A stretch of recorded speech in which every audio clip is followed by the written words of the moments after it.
Rather than talking COVID, even though I keep making videos and I'm just not posting them, I'll talk Corvid. So just going to give you a quick update on Russell Crowe. Russell is the crow, which is an Australian native. Russell was the crow that I found along the brook on Christmas Day, and I brought him back home and called amongst other people, but I called the RSPCA to get him into care. When I got him, he had his head just flopped back on his body. His legs were cramped up and he's in a very bad way. I took him to the creek and he enjoyed the cool, sparkling water. It must have felt so good. You know how terrible it feels to be thirsty. Imagine if you can't get that precious resource, that feeling of thirst. Yeah, he was very dehydrated, and he really enjoyed this water. I don't think he enjoyed the bike trip, but he enjoyed the water before the bike trip, and then he enjoyed being in the shade, most likely. He was safe here in a cage. I kicked out carnivore dog and put him into the crate, and well, not that he was in there then, but I mean I took his things out and used this crate, and Russell enjoyed some dog food. He just knew he wanted to eat.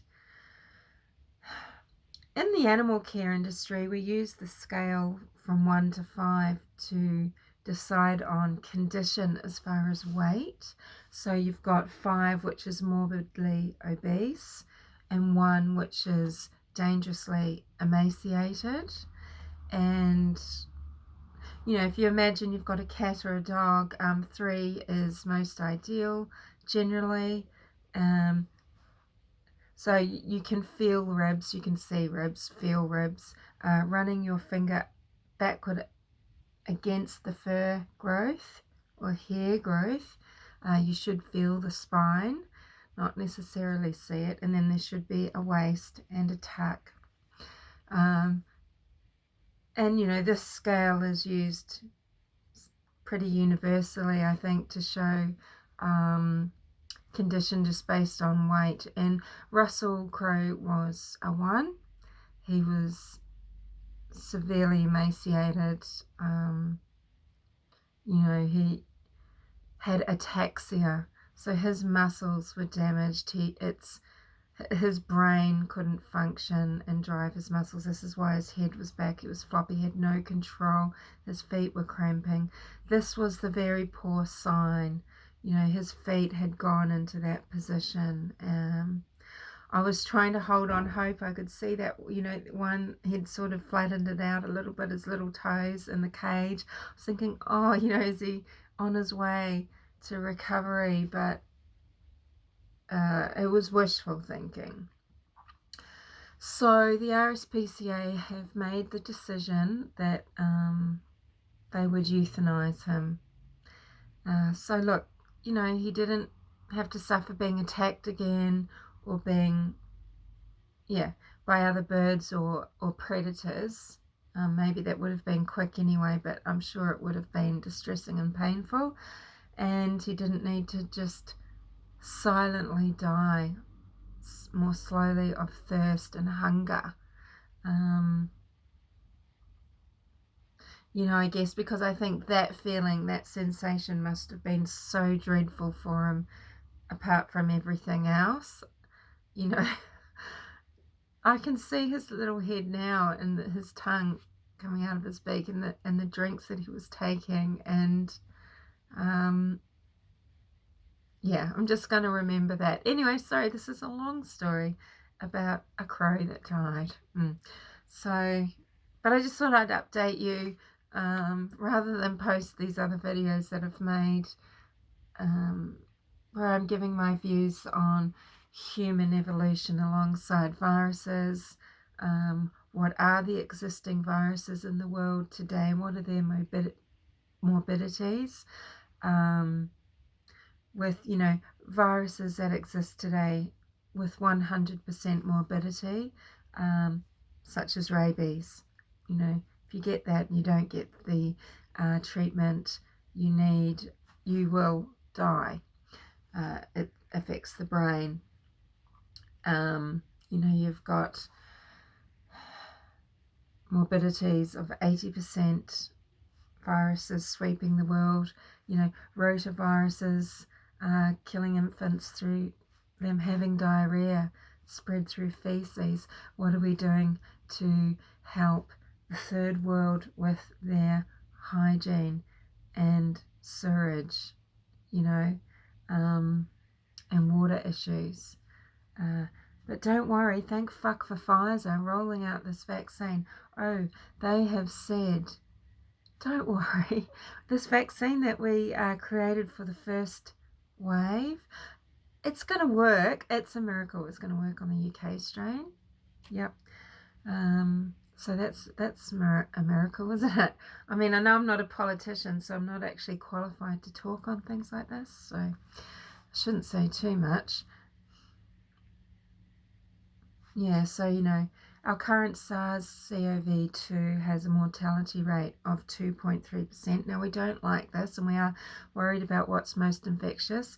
Well, actually, HIV is still more devastating than SARS-CoV-2. This is more of a problem. You might think, oh, well, people take medications for this. They don't develop AIDS. They're not dying. This is not true.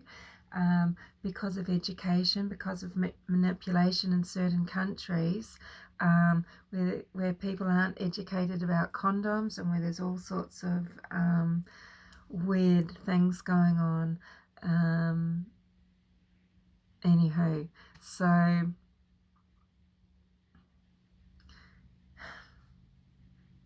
you know, yes, okay, you might argue that vaccinations have wiped out viruses like smallpox. I think smallpox is a very divisive issue. I'm not going to talk on that specifically, but you know, it's a devastating illness. You know, I don't want to insult or upset people who know people that have contracted SARS-CoV-2 and have suffered, have lost people. I mean, are these people that are sick or have died comorbidly? Would they have died if it was the influenza virus? 500,000 people worldwide usually die per season with influenza virus, and usually those are comorbidities, whether it is obesity, old age, heart disease, etc.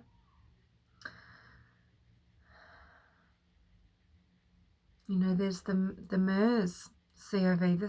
This has a mortality rate of 30 to 40%. There's dengue fever.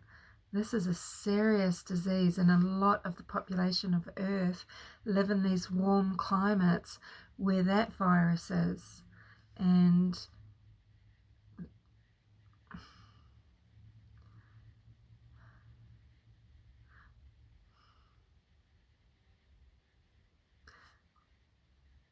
Homo sapiens and viruses in our modern era history, like Homo sapien history, Homo sapiens being the only human race walking the earth at the time, you know, the pandemics and epidemics, they do change the human race, and it can be for the better. Often it has been.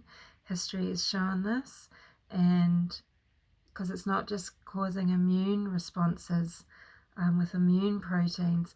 I mean, how the viruses are mutating, often what is mutating, so the mutation of the UK strain, this UK strain, it's not that it's more deadly, it's not that it's more likely to give you more serious symptoms. It's not going to make you feel differently. It's pretty much the same in how it's acting, except that it's transferring quicker. You know, it's more infectious. Is it 56% more. So, can spread faster. And what's probably changed on the virus, it will be the outside of the virus, its adherence. It's changing the way it can adhere, be accepted into a host, because viruses aren't alive. It needs live hosts. So, these mutations, that's probably just on the external part of the virus, and it's allowing it to take up with hosts, because hosts now are rejecting, our immune systems are rejecting the old version. This will go on for time, for infinity. But there'll be another virus, another virus, another virus, and they will sometimes mutate, they will sometimes disappear.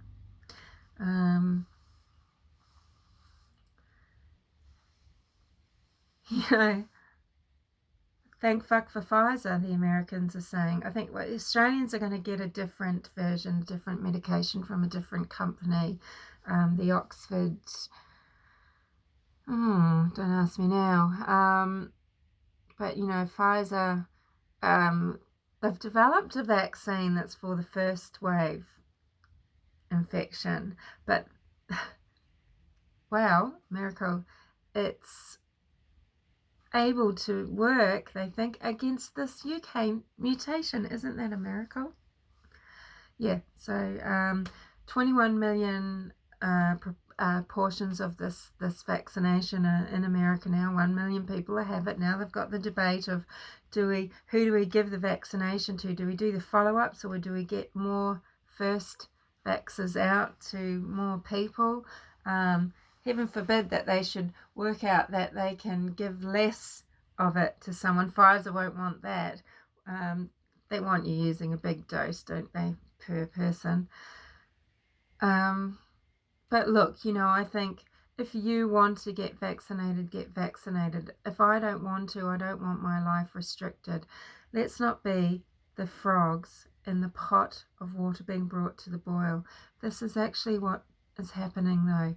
We've gone from these noble hunter-gatherers, people that people that were free, that hunted wild animals and gathered various things. Then we became slaves during the agricultural revolution and class system. We were working dusk to dawn and beyond, rather than having quite exciting life with adventure, different experiences, pleasure, joy, and relaxation. And then we became slaves, with a hierarchy, and we are a slave to the wheat. We have to make sure it has water, no other plants around. We toil taking rocks out of the soil. We have arthritis, slipped discs, and hernias, and we do it for wheat. Domus, house, domesticated. Who is it living in the house? It's the humans, the Homo sapiens. How we say once we're warriors. Well, we once were free. And what's the next step? Are you being saved, or are you being it's kind of like it's like being in an abusive relationship, isn't it? And little by little. But anywho, I said I wasn't going to talk about that. This was going to be Corvid. It's turned into COVID. Look, I want everyone that if they are vulnerable, if they feel like they'd be vulnerable to an influenza or a flu, or a SARS CoV-2 or anything, you need to be supported. If you feel like you want to isolate, do so. If you're elderly and you want to isolate, do so. If you're elderly, this is your era too. Just because you've gotten to make choices in the world, to travel, to live where you want, to have children, to bring up children any way you want, free range kids, if you've got to experience things in life, don't just drop the ball now, because children today, what is their future? Their future is limited. See you later.